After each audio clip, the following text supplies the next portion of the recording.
গণমাধ্যমের সামনে তরুণ উপদেষ্টাদের সতর্ক বার্তা দিলেন বাংলাদেশ জাতীয়তাবাদী দলের জ্যেষ্ঠ যুগ্ম মহাসচিব রুহুল কবির রিজভী।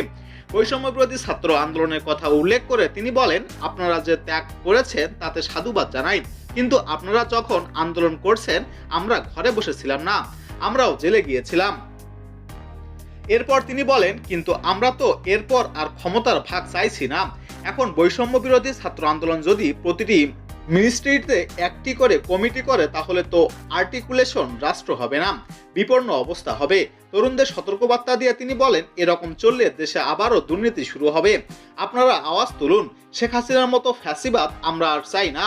সরকার এবং রাজনৈতিক দলগুলো যেভাবে সিদ্ধান্ত নেবে। প্রসঙ্গত, রুহুল কবির রিজভী আহমেদ বাংলাদেশের একজন রাজনীতিবিদ, যিনি 2016 সালের 19 মার্চ বিএনপির ষষ্ঠ সম্মেলনে জ্যেষ্ঠ যুগ্ম মহাসচিব হিসাবে নির্বাচিত হন।